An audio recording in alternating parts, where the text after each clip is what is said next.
Hello everyone, welcome to my channel Castle of Dreams. So today's video is all about कि आप UK का visa कैसे apply कर सकते हैं आयरलैंड से। हालांकि मैंने अपना यूके का वीज़ा अप्लाई किया है, टूरिस्ट वीज़ा फॉर 6 मंथ्स। आप 6 मंथ्स के लिए अप्लाई कर सकते हैं, आप 2 इयर्स के लिए अप्लाई कर सकते हैं। It depends on your requirement कि आपको कितना ट्रैवल करना है। तो मुझे तो यहाँ पे 2 साल हो गए, मैं अपनी मास्टर्स में बिजी थी, देन उसके बाद looking for job and then so many things. Then अभी मौका मिला कि यूके विजिट करने के लिए। दैट्स वाई 1 महीने पहले मैंने अपना यूके का वीज़ा अप्लाई किया, सारे प्रोसेस किए and I was really happy. With in 10 days मुझे मेरा पासपोर्ट वापस आ गया एंड मेरा वीज़ा अप्रूव हो गया। तो मैं आपको स्टेप बाय स्टेप बताती हूँ कि आप यूके का वीज़ा आयरलैंड से कैसे अप्लाई कर सकते हैं। ऑल्दो यूके का वीज़ा अप्लाई करने के लिए website is common whichever country you are applying. अगर आप इंडिया से भी अप्लाई कर रहे हैं तो प्रोसेस इज सेम। माइट भी हो सकता है कुछ डॉक्यूमेंट्स ऊपर नीचे हो सकते हैं, कुछ एक्स्ट्रा लग सकते हैं, बट आयरलैंड से कौन कौन से डॉक्यूमेंट्स लगेंगे वो मैं आपको बताती हूँ और आप कैसे अप्लाई कर सकते हैं, वेबसाइट कौन सी है, क्या प्रोसेस है, आपको मैं स्टेप बाय स्टेप इस वीडियो में बताऊँगी। आपको जाना है इस वेबसाइट पे, ये है यूके। जैसा कि आप देख सकते हैं यहाँ पे पूरी इंफॉर्मेशन दी हुई है वेबसाइट पे। आप स्टेप बाय स्टेप सारे चीज़ों को आप यहाँ पे चेक कर सकते हैं। देन आपको यहाँ पे ऑप्शन मिलेगा अप्लाई स्टैंडर्ड विजिटर वीज़ा, आपको उस पर क्लिक करना है। Then again which visa you are applying, business, study, academy. As we are talking about the visitor visa, तो आपको यहाँ पे सारे ऑप्शंस मिल जाएंगे कि कौन सा आप अप्लाई कर सकते हैं और आपको कितने टाइम के पीरियड के लिए चाहिए। तो आपको स्टैंडर्ड 6 मंथ्स, 11 मंथ्स, 12 मंथ्स सब डिटेल्स की फीस दे रखी है। एंड देन आपको लैंग्वेज सेलेक्ट करनी है, कौन सी लैंग्वेज पे आप कर रहे हैं। I just English I believe. And कौन सी कंट्री से आप बायोमेट्रिक्स अप्लाई कर रहे हैं। So I am in Ireland, so Ireland से यहाँ पे और चूज़ करेंगे। एंड देन उसके बाद जैसे ही आप एक सारी इन्फॉर्मेशन के लिए आप एक बार पूरा पेजेस चेक कर लीजिए। देन आप न्यू एप्लीकेशन स्टार्ट कर रहे हैं, then you have to click start new application. Then आपको अकाउंट रजिस्टर करना है first before you can proceed for other things. Then आपको सारी step by step application, documents, basic चीज़ें आपको मिल जाएगी। एंड डॉक्यूमेंट्स आपके कौन कौन से लगेंगे, जो डॉक्यूमेंट्स है आपको ऑनलाइन अपलोड करने हैं सारे। आयरलैंड में यूके की कोई खुद की एम्बेसी नहीं है। यहाँ पे है जैसे कि वीएफएस होता है। अगर आप इंडिया से आयरलैंड के लिए आप वीज़ा अप्लाई कर रहे हैं तो आपको वीएफएस जाना पड़ता है। वैसे ही यूके एम्बेसी के लिए आपको आयरलैंड में, जो कि डबलिन में है, टीएलएस कॉन्टैक्ट के नाम से, आपको वहाँ पे विजिट करना पड़ेगा अपने बायोमेट्रिक्स के लिए।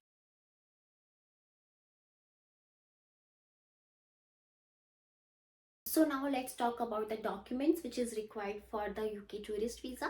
फर्स्ट डॉक्यूमेंट है आपका पासपोर्ट। आप अपने पासपोर्ट के फ्रंट से एंड तक सारे पेजेस स्कैन करके कंप्लीट, आपको वो एक डॉक्यूमेंट लगेगा। दूसरा डॉक्यूमेंट है आपका आईआरपी, आपका आयरिश रेसिडेंट कार्ड परमिट। तीसरा है आपका फाइनेंशियल प्रूफ कि आपके पास सफिशेंट फंड है आप ट्रैवल करने के लिए। आप अपनी बैंक स्टेटमेंट दिखा दीजिए इफ़ यू आर वर्किंग। आप अपने लास्ट 3 मंथ सैलरी स्लिप दिखा सकते हैं या फिर आप अपनी लेटेस्ट सैलरी स्लिप दिखा दीजिए, प्लस आपका offer letter, where are you working. And the third one is the verification of employ. आप अपने एम्प्लॉयर को कांटेक्ट करिए, it's like a letter head. They will provide you, okay, from this many date you are working with the company. This 3 documents are really important for you. अगर आप India से travel कर रहे हैं, आप India से tourist visa के लिए अप्लाई कर रहे हैं, so anyways you don't need for IRP. आपके वहाँ पे कौन से डॉक्यूमेंट्स लगेंगे, आप पर्टिकुलरली यूके की वेबसाइट पे आप जाके चेक कर सकते हैं कि कौन से डॉक्यूमेंट्स लगेंगे और वहाँ की एम्बेसी को आप एक बार कांटेक्ट कर सकते हैं। बट आयरलैंड के लिए IRP is must. These documents जो हैं आपको जब आप एप्लीकेशन फॉर्म फिल कर रहे होंगे तो वहाँ पे आपको ये सारे डॉक्यूमेंट्स अपलोड करने हैं।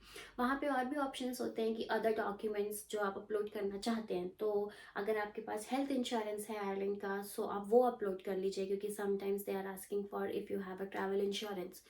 आप अपना हेल्थ इंश्योरेंस अपलोड कर दीजिए। And the main thing is the document checklist and the complete UK form scan. जो आपने कंप्लीट एप्लीकेशन फॉर्म फिल की होगी, जो भी डिटेल्स वहाँ पे मांगी होंगी, ट्रैवल डिटेल्स, और आप किस ट्रैवल आप कौन सी डेट को ट्रैवल करना चाहते हैं, आपको टेंटेटिव डेट मेंशन करनी पड़ेगी। तो वो एक कंप्लीट जो फॉर्म होगा प्लस वो, और साथ में एक डॉक्यूमेंट चेकलिस्ट जो फॉर्म फिल करने के बाद आएगा।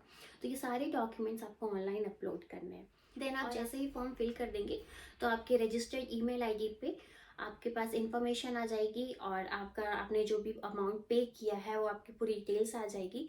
प्लस टीएलएस कॉन्टैक्ट से आपको ईमेल आएगा कि आप अपना यहाँ पे लिंक पे जाके आप अपनी जो एप्लीकेशन आईडी है उसको रिज्यूम कर सकते हैं, या फिर वहाँ पे डॉक्यूमेंट्स अपने सबमिट कर सकते हैं। तो आपको सारे डॉक्यूमेंट्स ऑनलाइन सबमिट करने हैं। प्लस आपको टीएलएस कॉन्टैक्ट के पेज पे जाके आपको अपनी अपॉइंटमेंट बुक करनी है। अगर आपको इमरजेंसी नहीं है कि मुझे इमरजेंसी अपॉइंटमेंट नहीं लेनी है, सो आप उस स्लॉट पे जाइए जहाँ पे स्लॉट फ्री हो, आपको पे करने की ज़रूरत ना हो और सेल्फ सर्विस हो। तो मैंने जब लिया था तो मुझे फ्री सर्विस स्लॉट मिला था, वो मिला था 1 मंथ के बाद। सो मुझे कोई अर्जेंसी नहीं थी, सो मैंने फ्री लिया। मैं पे नहीं करना चाहती थी फालतू में, अननेसेसरी क्यों एक्स्ट्रा पे करना। So that's the one thing. Plus मैंने 6 मंथ का विजिटर वीज़ा लिया तो उसके चार्ज लगे 112 यूरोज़। ऐसे ही अगर आप फर्दर 2 ईयर्स का लेते हैं और कुछ और नंबर ऑफ़ ईयर्स का लेते हैं तो उसके चार्जेस और ज़्यादा लगेंगे।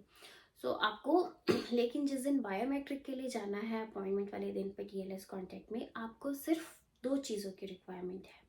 एक है आपको अपना पासपोर्ट कैरी करना है, दूसरा आपको अपना आईआरपी कैरी करना है।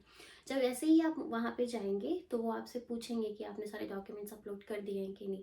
सो एनीवेज आपने वेबसाइट पे ऑनलाइन डॉक्यूमेंट्स कर दिए हैं तो आपको हार्ड कॉपी सबमिट करने की ज़रूरत नहीं है। आफ्टर दैट वो लोग मुझ आपसे पूछेंगे कि आपको आपका जो पासपोर्ट है वो आपको डिलीवरी चाहिए या फिर आप आके कलेक्ट करेंगे।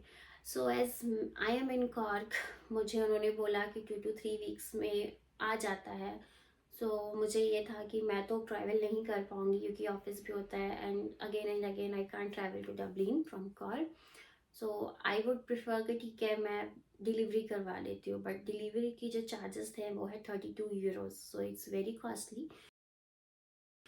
आप अपना अकॉर्डिंगली देख के करिए कि आप अगर कंफर्टेबल हैं जाने में तो देन ठीक है, या फिर आपका कोई फ्रेंड है जो अगर वहाँ पे रहता है तो इट्स बेटर कि आप उसको बोल सकते हैं कि वो कलेक्ट कर ले। Otherwise 32 euros is really high charges just for a delivery from Dublin to Cork. Or so that's what I didn't like, one thing.